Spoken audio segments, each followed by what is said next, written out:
maman Mirador, l'espoir fait vivre. Bonjour, bonjour. Comment tu vas? Ça va, je vais bien, merci. Et vous? Je vais bien. Ah, ça va. J'aimerais faire cette petite vidéo pour que tu puisses un petit peu te présenter, dire qui tu es, nous dire un peu tes motivations, nous parler de comment tu as fait justement pour arriver jusqu'à là. On aimerait savoir un petit peu qui tu es derrière toutes ces vidéos, derrière ces associations, derrière tout ce que tu fais. Merci beaucoup pour commencer. Je voulais d'abord remercier le bon Dieu qui nous a permis aujourd'hui de pouvoir faire cette vidéo. Et sans Dieu, vraiment, on n'est rien du tout. Merci beaucoup pour cette question que j'aime beaucoup, vraiment. Merci pour ta question. Moi, je suis Mirador et l'espoir fait vivre. Et l'espoir fait vivre, c'est Dieu.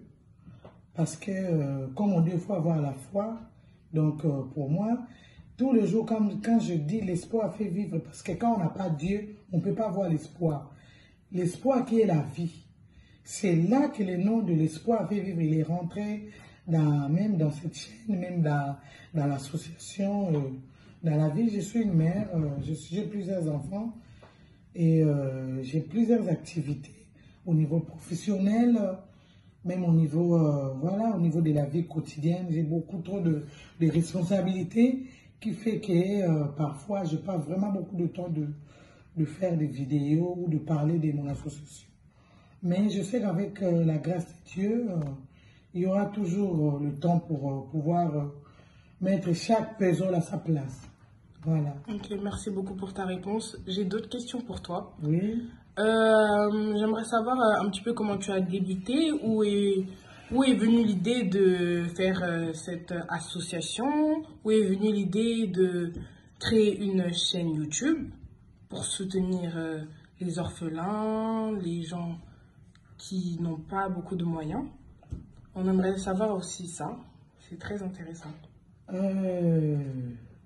L'idée de l'association, c'est quelque chose qui me tient depuis que j'étais petite, puisque l'image de cette association, ça vient de ma grand-mère qui n'est plus avec nous. C'était quelqu'un qui était... il avait un grand cœur, il avait beaucoup d'amour, mais elle n'avait pas beaucoup d'argent. Mais chez nous, on ne manquait pas le repas. Tous les jours, on préparait. Tous les jours, il y avait des gens qui venaient demander à manger, qui demandaient la nourriture. Et pour moi, c'est un besoin. C'est un besoin, je me sentais une vide. Je ne peux pas vous expliquer cette vide. Même si je suis entourée par ma vie de famille, je suis bien entourée dans ma vie, mais il y avait toujours un petit côté, un vide que je ne peux pas vous expliquer. Alors, l'idée est venue comme ça un jour, je me suis dit que pourquoi pas créer une association. Et après, je cherchais les noms, j'étais avec quelqu'un que je ne vais pas citer les noms là. Et on commençait à discuter. Je parlais aussi mais je ne vais pas rentrer dans les détails. Et puis, comme ça, l'association est venue, Mirador, et puis il y a l'espoir qui vivre qui est venu. Et puis j'ai prié pour avoir le nom de l'espoir vivre. Et c'est là que s'est débuté l'association. Et vous m'avez demandé aussi quel conseil je dois donner aux gens qui veulent faire l'association. Oui, justement, au début de la vidéo, je t'ai dit si tu avais des conseils pour les gens qui veulent aussi se lancer dans ce que toi tu as fait, pour soutenir les associations. Aussi pour commencer YouTube, hein, parce que c'est pas facile. Voilà, tout le monde n'a pas le courage de faire ça. C'est vrai, tout le monde n'a pas le courage. Et n'a pas le temps aussi. Il n'y a pas le temps, surtout le courage pour... Alors, le conseil que je peux donner à toute personne qui veut créer une association, pour avoir une association, c'est quelque chose de... On dit que c'est facile, mais il faut avoir la bonne volonté. Parce que ça prend l'énergie, ça demande du courage, d'être bien entouré. Parce qu'il y a des gens, quand ils viennent chez toi pour, soi-disant, être avec toi pour l'association, et ils voient que les gains, ils ne savent pas que derrière le gain, pour déjà voir quelque chose, il faut sacrifier quelque chose. Comme on dit, il n'y a rien pour rien. Il faut sacrifier l'énergie, le temps, avoir les idées et d'être bien entouré. et être honnête envers toi-même. C'est là que tu peux réussir à avoir une association. Tout le monde peut le faire.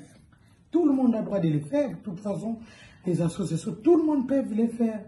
Mais tout le monde n'a pas la force de tenir. C'est ça le problème. Mais vraiment, c'est quelque chose de bien puisque ça ramène la bénédiction, ça ramène beaucoup de bénédictions. Et pour la chaîne YouTube, quand j'avais préparé mon premier repas pendant le confinement à Kinshasa, je voulais mettre ça dans une chaîne YouTube de Nathalie Villa Mondiale TV, que je salue à passant. Je veux aussi dire bonjour à mon grand frère Pichou Santiago. Je veux sans oublier aussi de dire bonjour à Sergon Kapanga, le lion de la presse, bonjour. Et je ne vais pas oublier Naftali à Kinshasa. Naftali Jacob, Naftali Kayan, bonjour. Et je ne vais pas aussi oublier les lions aigles. Je n'ai pas oublié les lions aigles du côté des groupes d'Afrique de notre maman. Vous savez, quand on parle des noms comme ça, les noms m'échappent.